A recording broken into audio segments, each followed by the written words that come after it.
I thought for a long time about what led to my wife having an affair with her boss. I always tried to please my wife in everything, and it seemed to me that everything was fine. What was missing from her?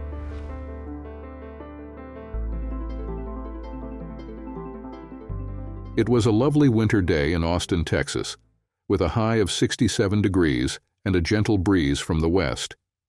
The evening promised to be even more stunning, featuring a full moon and temperatures around 50 degrees by 8 p.m., creating the ideal atmosphere. To top it off, Florida-Georgia Line was performing at the Moody Center, and Henry Can, pronounced like hurricane, had 2 front-row tickets for himself and his wife, Melanie. They planned to celebrate an early Valentine's Day for the 33-year-old couple, who had been married for nearly 5 years. However, the situation was quite different in Sioux Falls, South Dakota, where temperatures hovered around 10 degrees. With a foot of snow on the ground and another 10 inches forecasted, the weather was far from ideal. So, what does this have to do with Henry, Melanie, and their date with Tyler Hubbard, Brian Kelly, and the rest of the FGL crew? That's a good question. Henry had received a last-minute call to fly to Sioux Falls the previous day to address a significant computer issue at the Sanford Health Biomedical Facility. Their neonatal unit was part of a nationwide research project when the problem arose. As his company's top IT specialist, Henry was rarely assigned travel duties, but since Sanford was their third-largest client, he eagerly took the first available Delta flight from AUS on Thursday. After about 6 hours of work, he managed to resolve the issue and booked a 6 a.m. flight back to Austin, which would get him home a full 10 hours before the concert. Unfortunately, by 3 a.m., there was already a foot of snow on the ground, and it was still falling. His Delta app buzzed with notifications about delays, ultimately culminating in a cancellation. Wide awake, Henry began searching for alternatives. Henry was well paid for his work and certainly deserved every cent, but his boss would be furious if he chartered a flight home. However, since he had just saved the company several $1,000s more than the cost of a charter, he decided to explore that option. By 5 in the morning, it was clear that no flights would be leaving anytime soon. Heavy snowfall was expected to continue throughout the day, with temperatures dropping to around 0. Some were calling it the storm of the decade. All Henry could think was, shit. Around 9 a.m., he hit speed dial number 2 for Melanie's office line. Her assistant, Kim, picked up on the second ring and connected him. "Hey babe, I'm so excited about tonight. What time will you be home?" "Mel, have you checked the weather in Sioux Falls?" "No, Henry, I knew that was your destination, but I haven't paid attention." "What's happening?" "Unfortunately, there's a ton of snow. We've already had 12 inches, and there might be another 10 today before it stops. All flights have been canceled." "Oh no, I'm so sorry. I was really looking forward to tonight. I know I've been working long hours lately, and this was the perfect opportunity to start a romantic weekend together. Sometimes I really hate your job." "I'm upset too, Mel, but you know I only travel 4 or 5 times a year, and only when it's absolutely necessary." This was a major crisis with a key client. "As you mentioned, we haven't spent much time together in the past few months, but you're the one working those crazy hours, not me. My job allows us to enjoy a pretty good lifestyle in Texas." "You're right, Henry. It's just that we've been apart more than we've been together lately, and a lot of that is on me. I'm putting in the effort to make partner, which requires my time. You're already in a position where you can largely set your own schedule. I'm getting there, but it'll be another year or so before I can manage my hours. I miss you and us." "I miss that too, babe. Why don't you grab your friend Sue and go have some fun? The tickets are front row and selling them would be a hassle. I can arrange for a car to pick you up and bring you home. Don't let my situation ruin your enjoyment of a great show." Melanie hesitated and considered selling the tickets. She thought about staying home and streaming the concert online. She could easily log into their Ticketmaster account and sell the seats without any issue. She expressed that she didn't want to go if he wasn't with her. Henry urged her to go and enjoy herself, reminding her of the new pair of Tacovas she had that looked intimacy on her. After a bit of back and forth, she finally agreed. They both exchanged "I love you" before hanging up. 5 minutes later, Melanie located her burner phone in the back compartment of her large tote bag and pressed speed dial 1. Here's her side of the conversation. "Hey, how's your day going?" "Well, I might have something to lift your spirits. Henry just called. He's stuck in Sioux Falls, South Dakota." "Yeah, he had to rush there for business, and then a huge snowstorm hit. Can you believe his bad luck?" "Yep, but that's good luck for you. Anyway, I still have 2 tickets to see Florida-Georgia Line tonight, but my husband will be stuck cooling his heels in the Great White North. Is Diane still visiting her family in Memphis? Great. How about we have a fun evening together? I've got a new denim skirt and boots I want to try out. I'll Uber to your place and we can go from there. How does that sound?" "Yep. I'll order an Uber Black to ensure we have tinted windows." Giggling. "Yes, let's plan for a sleepover after the concert. I'll see you around 7. I can't wait." Melanie worked diligently and skipped lunch so she could leave her firm by 4:30 p.m. She planned to enjoy a relaxing hour in the tub before heading to the concert. Before leaving the office, she called her best friend, Susan O'Connor. They had met during their first year at the firm and immediately clicked. With only a year age difference and both getting married just 2 weeks apart that same year, they had a lot in common. "Hey, Susie Q, I need a favor, babe." "What's going on, Mel?" "I'm here to help if I can. If Henry ever asks how our night at the Florida-Georgia Line concert goes, just say it was amazing." "What the hell, Mel? Are you still messing with David Jerk?" Mel laughed. "Yes, I can't seem to break away from him. I know his fellow partners call him that because he can be difficult. But trust me, there's another reason for the nickname. Girl." Sue wasn't amused. "Mel, Henry is a fantastic guy, and you two make a great couple. This is the time to start thinking about having kids and building a family together. You're not in college anymore, sister. Why are you putting yourself at risk for this player? You're jeopardizing everything for a fling." Mel let out a sigh. Her friend was loyal, but held more conservative views on fidelity. "I get it, Sue. Henry is an amazing guy, and I have no intention of losing him. David is spontaneous and exciting. We're both happy in our marriages, but there's this undeniable intimacy chemistry between us that just lights up our lives." "Mel, you really need to reflect a bit more before speaking. If you were truly satisfied in your marriage, you wouldn't be fooling around with your boss on the side, and if he were content, he wouldn't be involved with one of his employees. What part of your marriage vows didn't you grasp? Forsaking all others is pretty straightforward." Mel was growing weary of her friend's lecture. "Sue, will you cover for me if Henry ever asks?" "I won't volunteer any details or bring it up. But if he questions me, I'll say I was with you. Where are we sitting?" "Front row, right in the center. Thanks, Susie Q, you're the best. We'll have a spa day next weekend, my treat." Typical of Henry to get such great tickets. Now you're using his gift to cheat on him with David, Sue thought to herself. What she actually said was, "Fine, see you later." Mel hurried home and started getting ready for her date. She enjoyed a couple of glasses of her favorite Pinot Grigio, shaved her legs while soaking in a bubble bath, and then got dressed. Her skirt rose about 6 inches above her knees, showing off her slender legs. The dark gray boots she wore matched perfectly with the vest, Henry's Christmas gift. She was wearing them for the first time, and her excitement overshadowed any irony. She looked in the mirror and was pleased with her reflection, confident that she would attract attention to herself this evening, although her interest was focused exclusively on one person. After ordering an Uber taxi, she drank the last glass of wine.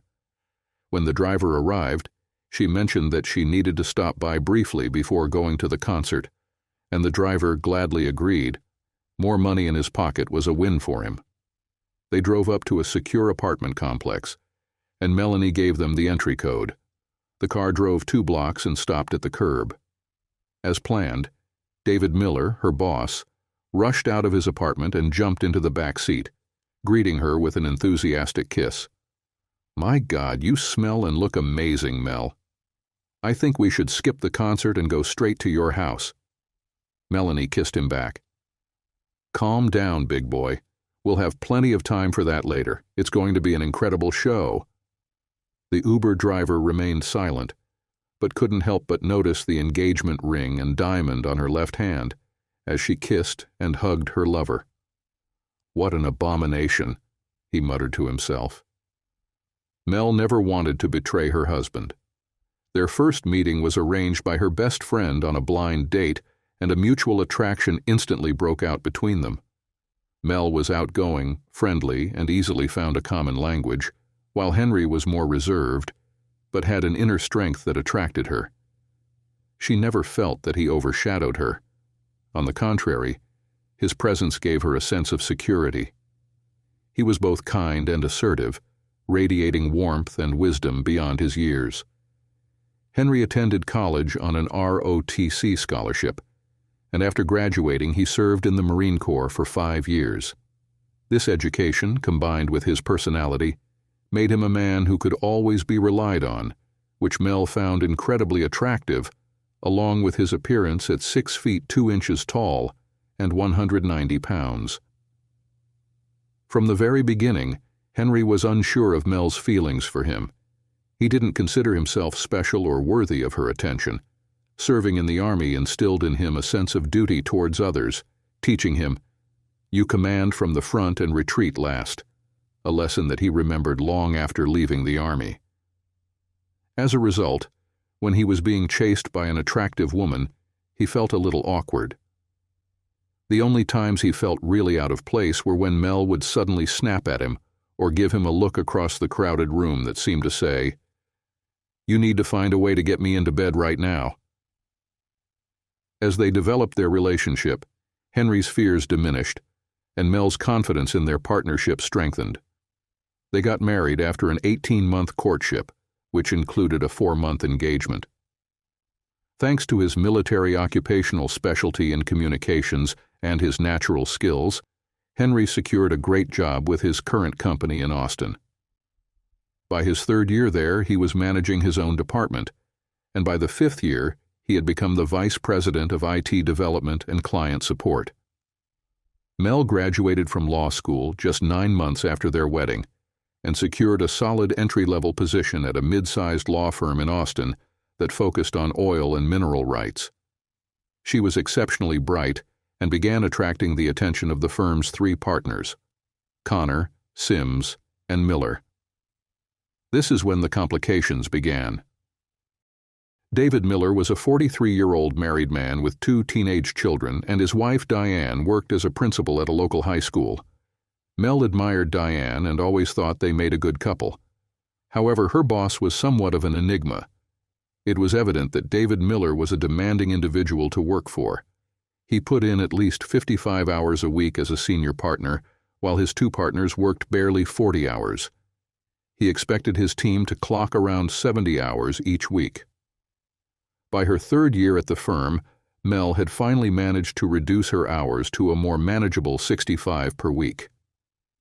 David seemed pleased with her work and began assigning her more important tasks. They began to spend more and more time together during the day and after hours. The time spent with the team was gradually overshadowed by their personal moments. As they got closer, their conversations became more personal, and they even occasionally exchanged touches. They were treading on dangerous ground, fully aware of it. 6 months ago, their relationship developed into something closer. They won a major victory, which brought the firm about $2 million, with David's share of about $400,000, and Mel was supposed to receive a bonus of $45,000. A team of 6 people gathered at David's office to celebrate the event in the late afternoon. In high spirits, he even uncorked a bottle of his Four Roses, single-barrel bourbon for the occasion.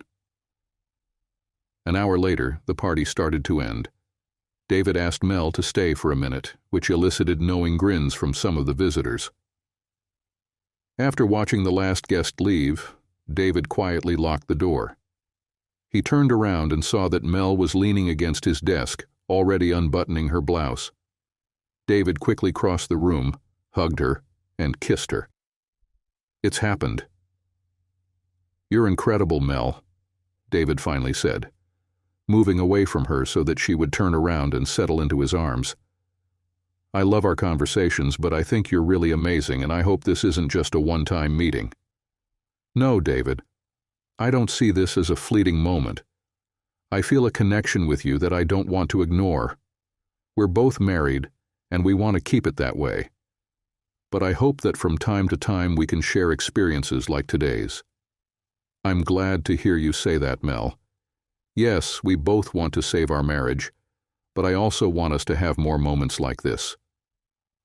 "Let me show you how much I want this," Mel replied, getting down to business. It was 6 months ago, and now Mel and David were walking to the concert venue holding hands. They managed to hide their affair, but they tried to meet at least twice a month. Tonight, if they were afraid of being noticed, they didn't show it in any way. They weren't too attached to each other, but even an outsider might have noticed that this was a date between 2 people who were clearly attracted to each other.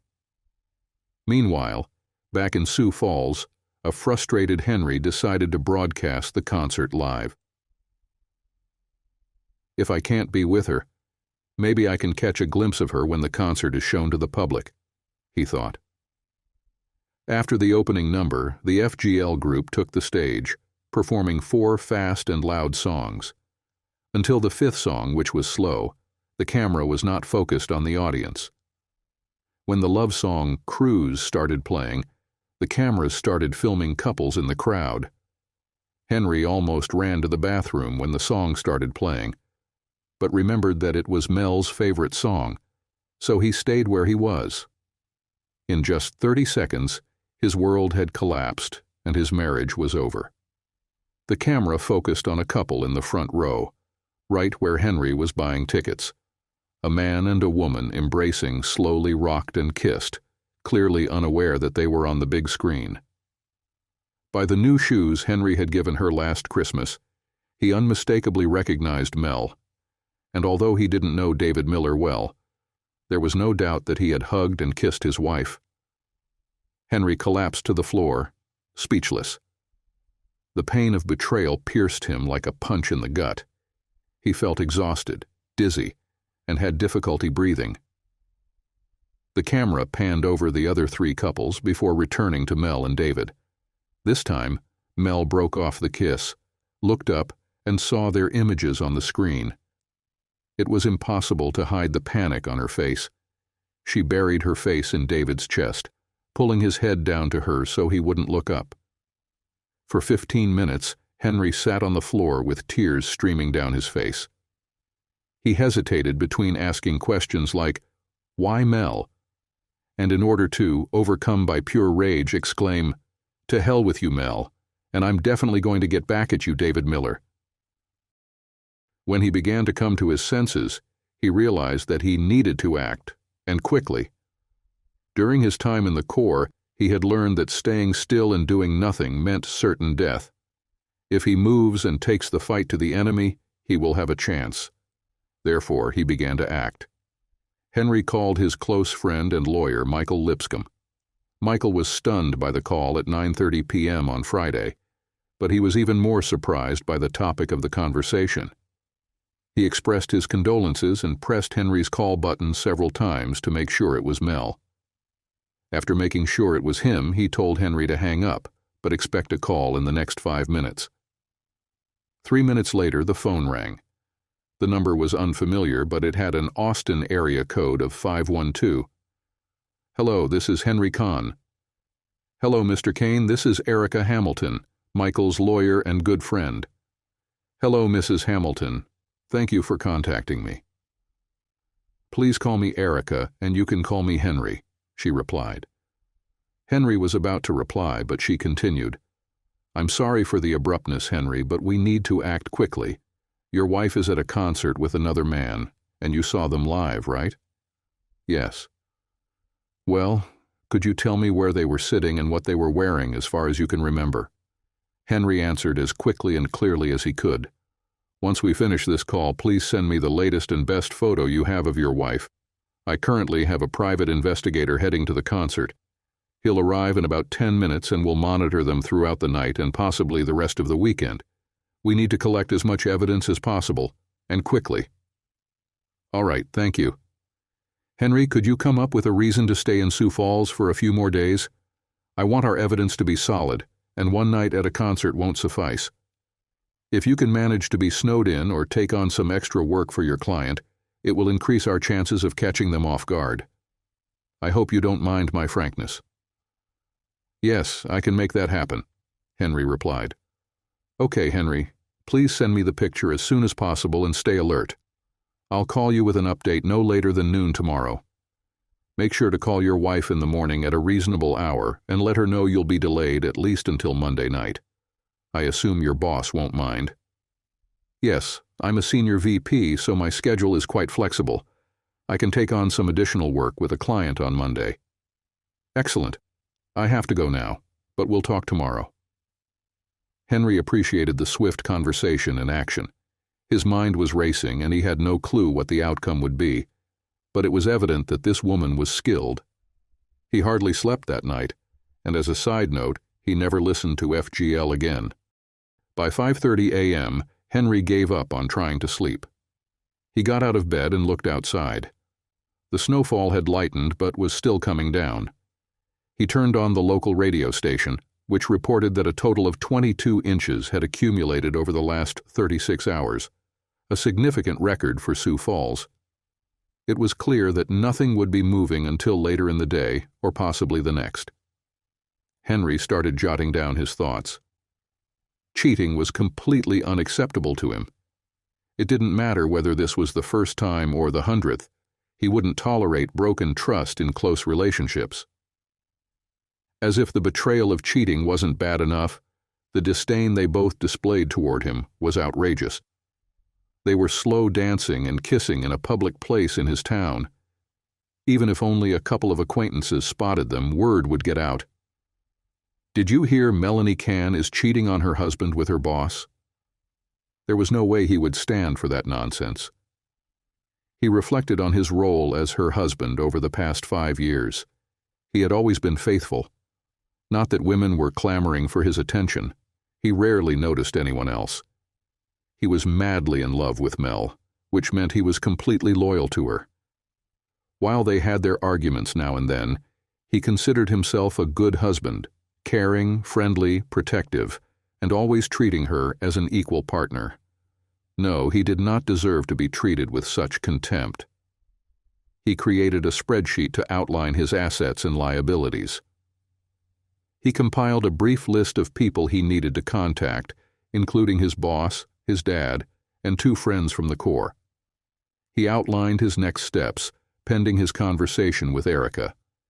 It was only 7 a.m., so he threw on his sweats and headed to the hotel's fitness room, where he worked out intensely until 9. After taking a shower and having breakfast, he picked up his phone. There were 2 messages from Mel, asking how he was and expressing how much she missed him. She mentioned that the concert was okay, and that Sue had joined her. It felt like more disrespect. He decided to look into something. He probably should have waited to discuss it with his lawyer, but being a Marine, he didn't believe inactivity during a crisis was a good option. The phone rang twice before it was answered. "Hey, Henry," Sue said. "I heard you're stuck in Sioux Falls. I checked the weather map, and it looks awful." "Hey, Sue. Yeah, it's a complete whiteout here. Texas hasn't seen this much snow in 100 years, let alone in a single day. I can't wait to get home. What can I do for you, Henry?" Sue's voice sounded a bit anxious. "Listen, Sue, I was just curious. How did you like the concert last night?" I thought the opening song, "This Is How We Roll," was fantastic. I watched it live streamed from my hotel room. Yeah, Henry, it was a great show. I know Mel had a good time, but really missed being with you. Thanks for saying that, Sue. Can I ask you one more quick question before I let you go? Of course. I know you're a big FGL fan, so I'm really curious how you could confuse "This Is How We Roll" with "Up Down," which was the opening song last night. How did that happen, Sue? There was silence on the other end of the line, so Henry pressed on. Sue, I know you're Mel's friend, but I considered you a friend as well, along with Jim, her husband. Now it seems like you've picked sides and are willing to throw our friendship away just so she can be with her boss. I don't know what I did to you and Jim to deserve this level of disrespect, but your betrayal hurts me deeply. Sue felt a lump rise in her throat and tears welled up in her eyes. It dawned on her that she had made a terrible mistake by covering up the chalk. A true friend would never ask someone he cares about to help him cheat and hurt others. I'm so sorry, Henry, she replied, her voice barely audible. How long has this been going on, Sue? How long has David Miller been sleeping with my wife? About 6 months, Henry. Although Henry had been preparing for this revelation, what he heard for the first time hit him hard. He tried his best to keep his composure. Sue, does Jim know that you're lying for Mel and helping her ruin her marriage in order to cheat on me? Sue gasped. Oh no, Henry, Jim has no idea about any of this. He would be horrified and extremely ashamed if he found out about my involvement. All right, Sue. I'm not going to tell Jim about your involvement in this case yet. Everything will be clarified soon, and I'm sure he will have questions that you will need to answer. Jim is a good person, so my advice is to be honest when the moment comes. In the meantime, if I find out that you told Mel about this conversation, I will personally tell Jim and explain very clearly what role you played in helping Mel disrespect me and ruin our marriage. Sue was crying now. No, Henry, I won't tell Mel anything. I won't be answering any messages or calls this weekend. I'll find a way to avoid talking to her. I am very, very sorry and ashamed, Henry. Henry hung up without saying goodbye. When the conversation ended, Sue began to realize how stupid she had been in the name of friendship. She knew she would need to talk to Jim as soon as possible, and it seemed like the best option. Then Henry called Mel. She sounded sleepy, but she played the role of a loving wife perfectly. She pouted when she found out that he wouldn't be home until at least Monday evening. Although she had fun with Sue, things weren't the same without him. She didn't have any special plans for the day, just some chores and cleaning the house. She promised herself to save special moments for her husband's return. She ended the conversation with a respectful, "I love you." Henry replied, "Goodbye." It seemed a little strange to her, but then David started hitting on her again, so she quickly dismissed the idea. At 11:58 a.m., Erica called Henry. She provided brief information and mentioned that she would call back around 7 in the evening with a more detailed report. True to her word, she called at exactly 1900 hours. Here's a summary of what she shared. 1. The private investigator was an exceptionally experienced specialist. He got access to the concert and took additional photos. Although Mel was wary of cameras for a while, by the end of the concert, they were hugging and kissing again. 2. They returned to Henry and Mel's house. The private investigator foresaw this and instructed his assistant to install recording devices in several rooms. They spent the night together. Later in the kitchen, they had a casual but frank conversation about their relationship, telling how it all started. They openly mentioned several contacts that took place at the law firm. They also talked about strategies to keep their romance a secret. 4.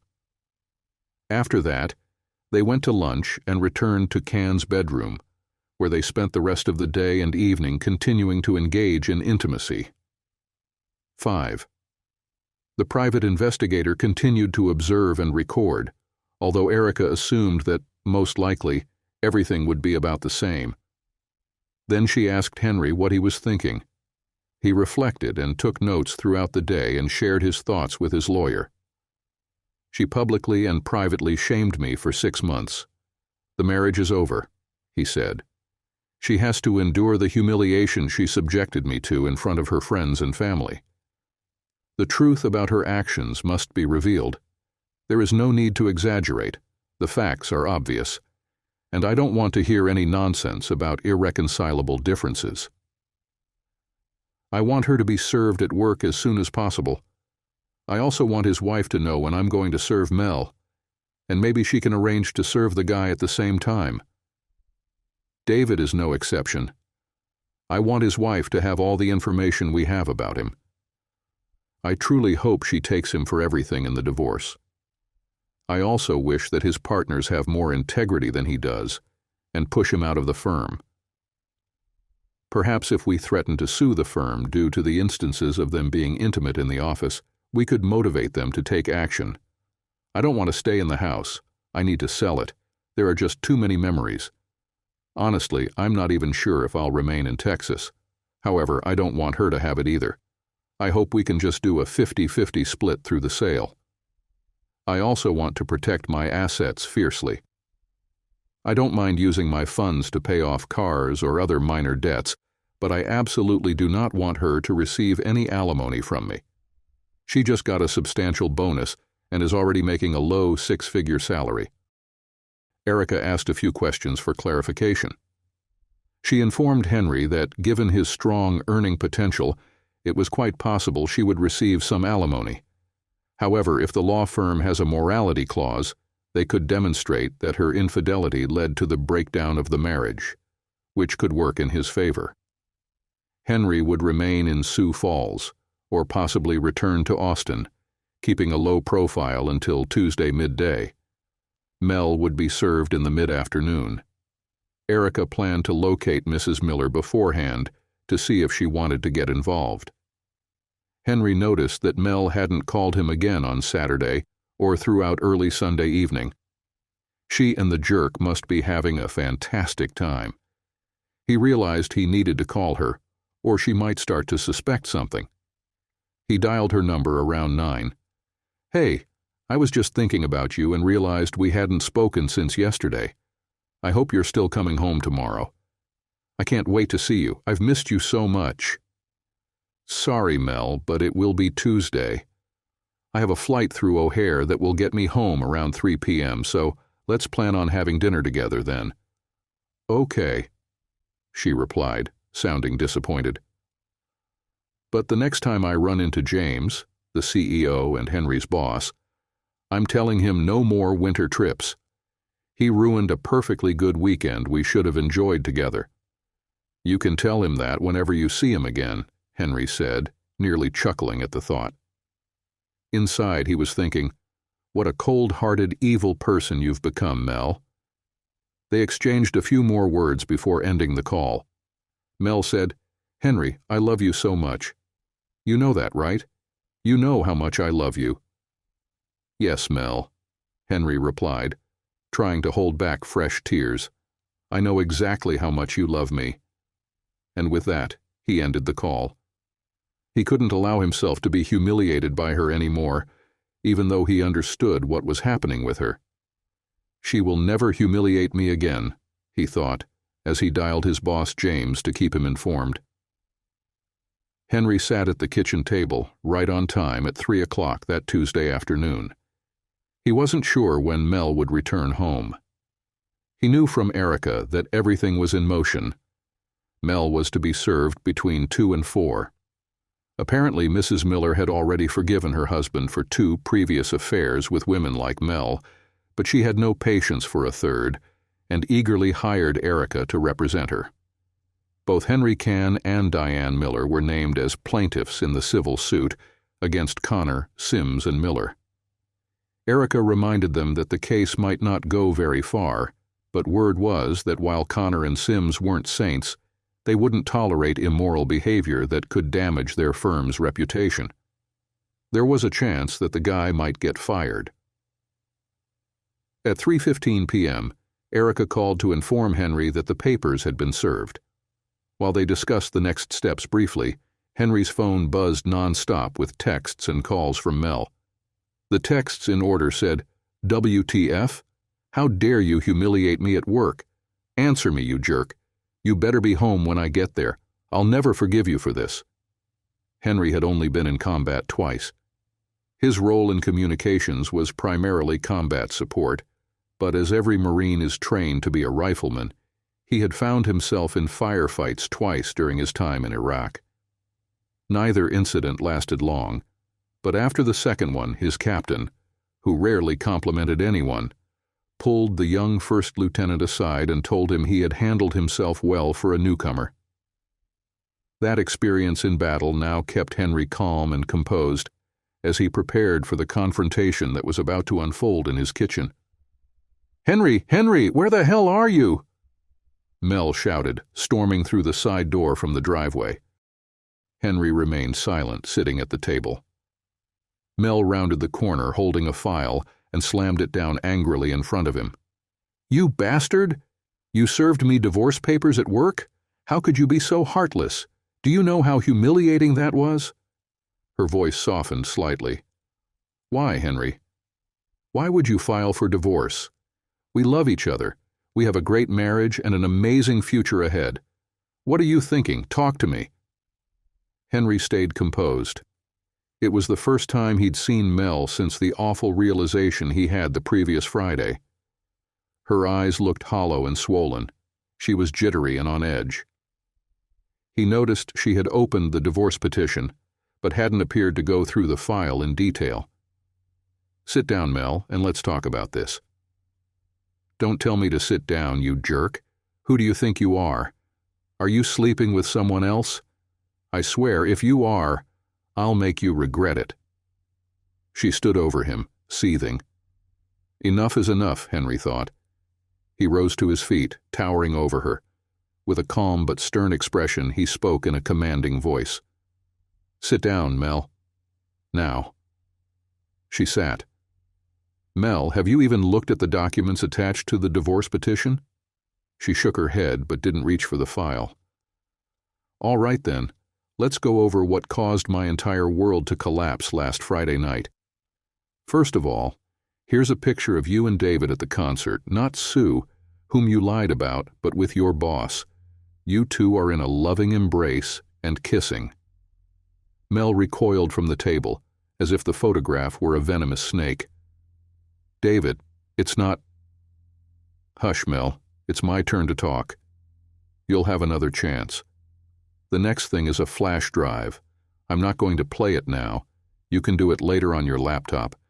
But this is a recording of you and David having fun in our bed last Friday night, Saturday morning, Saturday night, and Sunday morning. It also includes conversations that took place right here at this table between you and David, discussing past cases and how to keep Mrs. Diane Miller and me in the dark.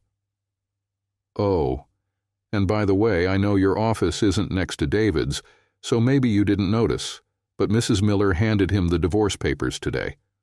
I'm not sure how he'll explain to his teenage children that he was caught with another employee, but that's not my problem. You knew you were the third, right?" Melanie flinched at that. Obviously, she considered herself special, the only one who was not married to him.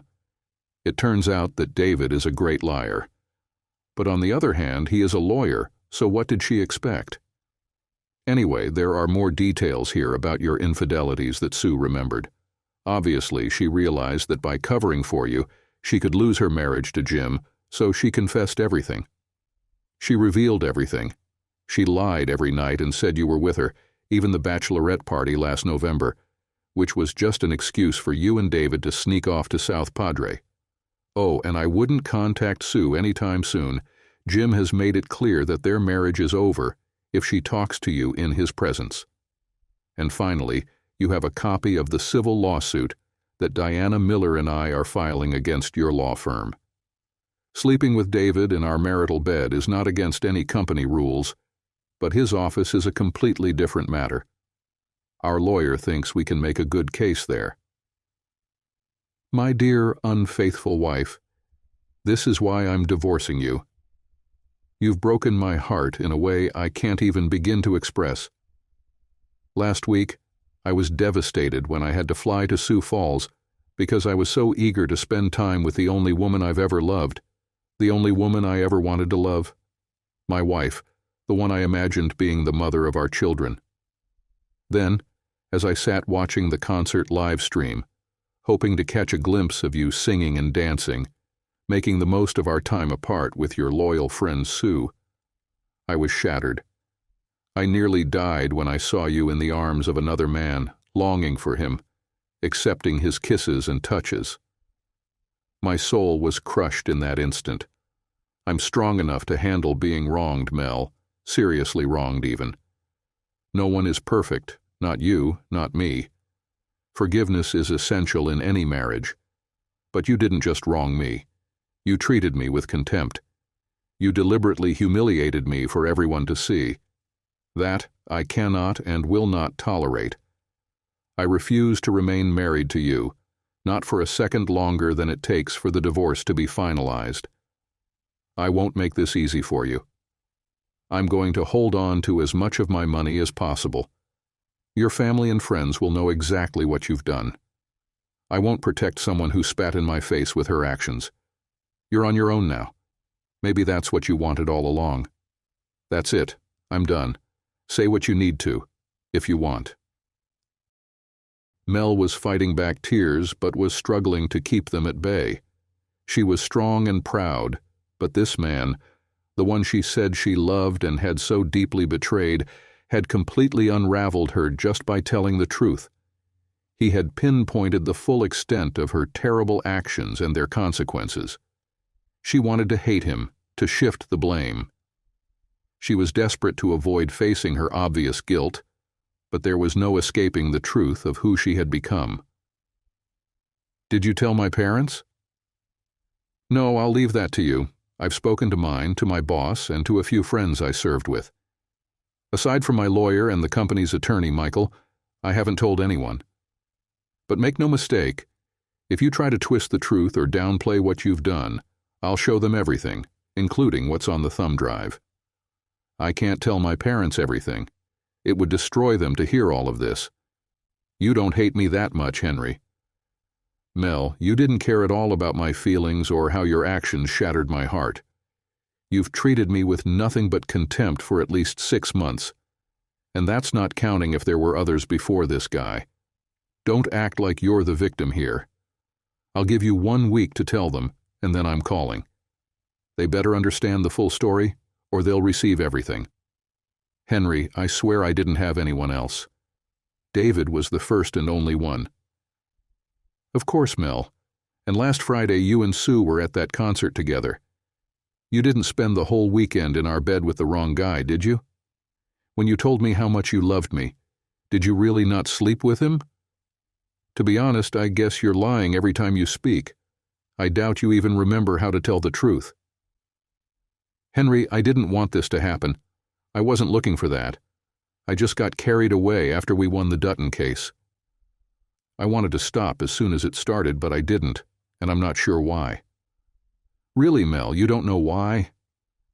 Henry flipped through the file until he found the right page. I'm sorry.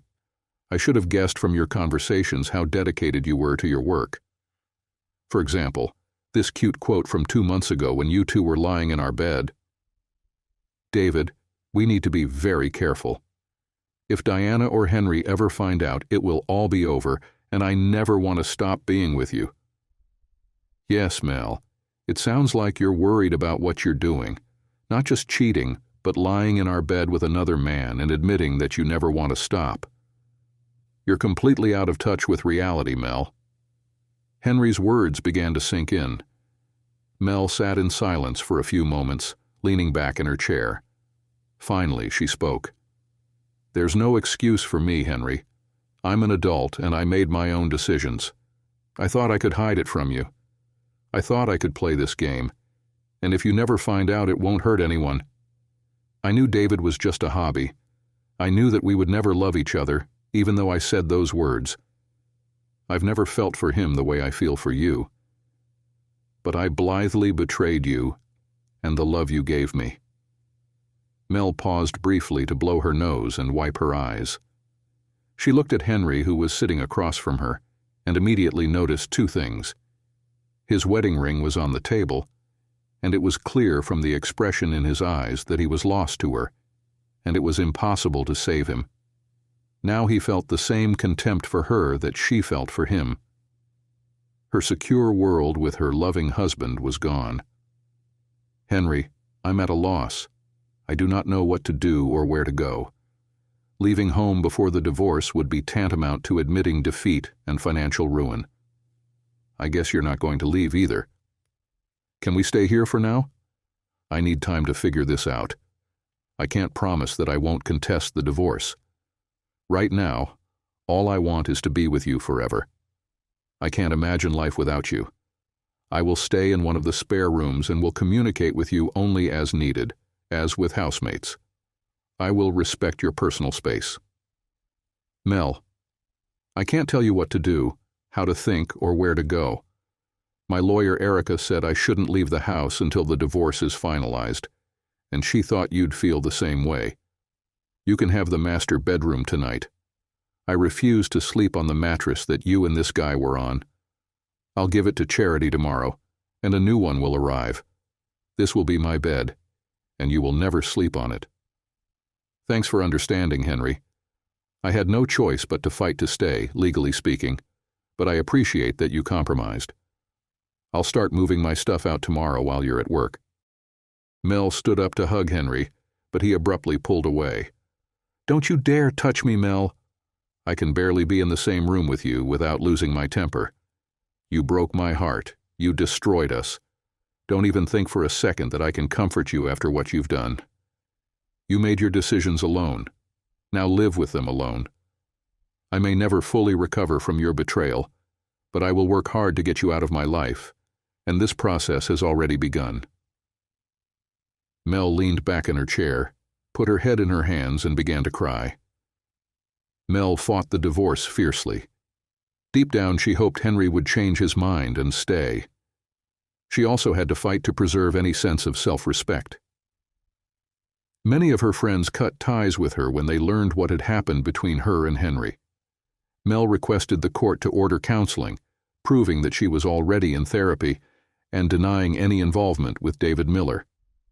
However, representing herself wasn't the best idea, but she was concerned about legal fees, so she decided to try. Though she delayed the process for a while, she couldn't stop it. Even Mel's parents urged her to let Henry go. They were shocked by her actions and sided with Henry, while still trying to maintain a distant relationship with their daughter. After 7 months, the divorce was finalized. The house and savings were split equally, but David didn't have to pay alimony. Miraculously, things worked out in his favor. Melanie left Connor, Sims, and Miller and joined a small firm in San Antonio. On the day she left, as she was walking out the front door, she turned to say goodbye to Henry, but he shut the door in her face before she could speak. Now she rarely dates, but often ends up going home with random men on Friday nights, perhaps seeking comfort in human connection. Maybe it's a reminder of the good man and marriage she lost. As it turned out, Connor and Sims did have a conscience despite being lawyers. They forced Miller out, and within a few months he moved to Houston, taking a job at a small law firm run by his cousin. Diane took him for all he was worth in the divorce, and his children no longer speak to him. The lawsuit Henry and Diane filed was settled out of court, with each receiving $250,000. Erica was very satisfied with the outcome. David Miller began spending his evenings at a rundown bar in a rough part of town called Oilers. One night, as he was leaving, a man approached him in the parking lot.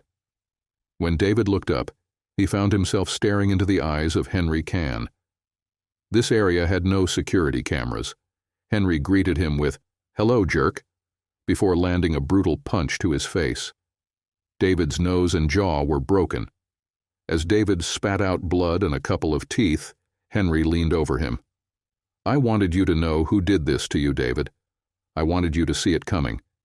Now, if you report this, there are 12 retired Marines at a bar in downtown Austin, most of them decorated veterans, who will swear I was with them all night. And if by some chance I get arrested for this, 1 or 2 of them will come back and finish the job, you piece of trash."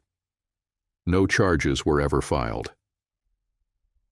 About a year after his divorce, Henry was leaving a coffee shop in downtown Austin when he saw an attractive woman around his age walking in. He held the door open for her. "Thank you, kind sir," she said. "Nice to see there are still cowboys with manners." "You're welcome, ma'am," Henry replied and headed toward his car. Just as he was about to get in, he thought, "Why not?" He turned around and went back inside. The woman was sitting facing the door and immediately noticed his return.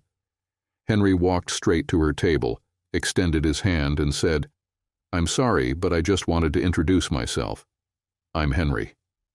She shook his hand and replied, "Nice to meet you, Henry." "I'm Lori. Why don't you pull up a chair?" "Yes, that Lori."